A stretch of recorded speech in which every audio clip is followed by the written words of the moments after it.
Uttar Pradesh basic शिक्षा परिषद कक्षा 8 के गणित के सवाल अब हम करेंगे।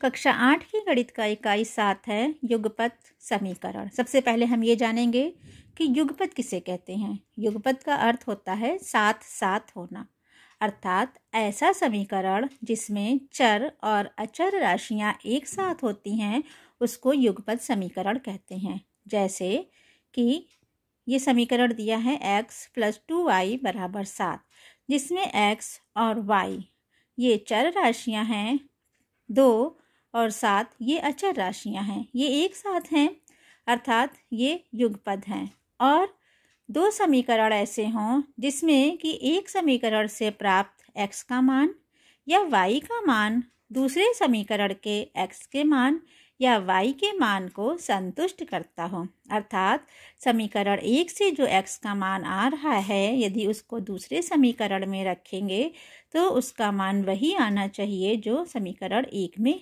आया है, तो ये युगपत समीकरण कहलाएगा। युगपत समीकरण को हल करने की दो विधि है, प्रतिस्थापन विधि और विलोपन विधि। प्रतिस्थापन विधि, जैसे समीकरण में दिया है कि x + 2y = 7 है, तो पहले हम x का मान y के पदों में ज्ञात कर लेंगे और जब y का मान पता चल जाएगा तो उससे हम x का मान ज्ञात कर लेंगे। इसको कहते हैं प्रतिस्थापन विधि। और दूसरी विधि होती है विलोपन विधि। जब हम दोनों समीकरण को जोड़ते या घटाते हैं तो किसी एक पद का विलोपन हो जाता है और दूसरे पद का मान ज्ञात हो जाता है और उस मान को हम किसी भी समीकरण में रख करके दूसरे पद का मान भी ज्ञात कर सकते हैं। इसको कहते हैं विलोपन विधि। अब हम दोनों विधियों को करके देखेंगे। हमारा समीकरण है x + 2y = 7, ये पहला समीकरण है, और दूसरा समीकरण है 2x + y = 5। इसको हम सबसे पहले प्रतिस्थापन विधि के द्वारा हल करेंगे। तो समीकरण 1 से हम सबसे पहले x का मान ज्ञात करेंगे।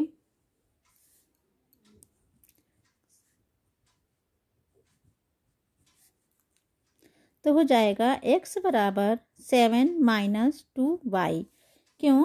क्योंकि 2y इधर प्लस में है और जब इसका प्रतिस्थापन करते हैं तो ये माइनस में हो जाएगा, तो x का मान हो जाएगा 7 - 2y। अब हम x के इस मान को समीकरण 2 में रखते हैं। तो समीकरण 2 है हमारा 2x + y = 5। हम x की जगह पे 7 - 2y को रख देंगे तो ये हो जाएगा 2 ब्रैकेट में 7 - 2y + y = 5। इस ब्रैकेट को खोलते हैं, 2 × 7 = 14 - 4y + y = 5 -4y और +y, ये हो जाएगा -3y, अर्थात 14 - 3y = 5 हो जाएगा। अब ये 14 इधर जाएगा तो -3y = 5 - 14, इधर हो गया -3y और 5 - 14, ये हो जाएगा -9। दोनों तरफ माइनस माइनस है, कट जाएगा और y = आ जाएगा 9/3, अर्थात 3, यानी y का मान आ गया 3। अब हम इस y के मान को किसी भी समीकरण में रखते हैं। समीकरण 1 ले लेते हैं, x + 2y = 7, तो हो जाएगा x + 2 × 3।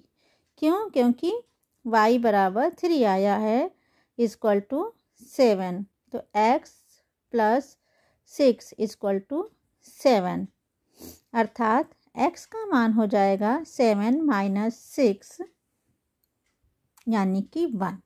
यहाँ पर y का मान 3 और x का मान 1 आ गया। ये हमने प्रतिस्थापन विधि से इसको हल किया। अब हम इसी समीकरण को विलोपन विधि के द्वारा हल करके देखेंगे। हम पहले वाले समीकरण को ही अब विलोपन विधि से हल करेंगे। हमारा समीकरण है x + 2y = 7 ये समीकरण 1 है और दूसरा समीकरण है 2x + y = 5। अब विलोपन विधि से हल करने के लिए हमें इसको ऐसा बनाना होगा कि कोई भी एक पद समान हो जाए।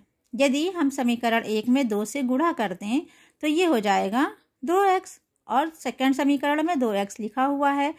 तो इस तरह से हम समीकरण 1 को पहले 2 से गुणा करेंगे। तो समीकरण 1 को जब 2 से हमने गुणा किया तो ये हो गया 2x + 4y = 14। ये हमारा समीकरण 3 तैयार हो गया।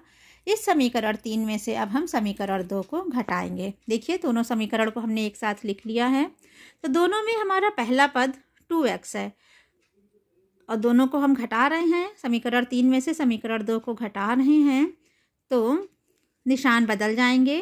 तो 2x - 2x कट गया और 4y - y जब करेंगे तो ये 3y हो जाएगा और 14 - 5 करने पे 9 हो जाएगा।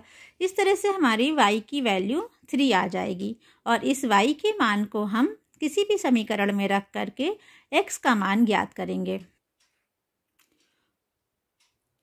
y का मान 3, इसको हम समीकरण 1 में रखेंगे तो हम देखते हैं कि x + 2 और y के जगह पे हमने 3 लिख दिया है और ये है 7। तो इस तरह से x का मान 1 आ गया। तो हम देख रहे हैं x = 1 और y = 3। उसी समीकरण को हमने विलोपन विधि द्वारा हल किया है। इस तरह से युगपत समीकरण को हल करने की 2 विधि हैं, प्रतिस्थापन विधि और विलोपन विधि। और अब हम इससे संबंधित पाठ के सवाल करेंगे।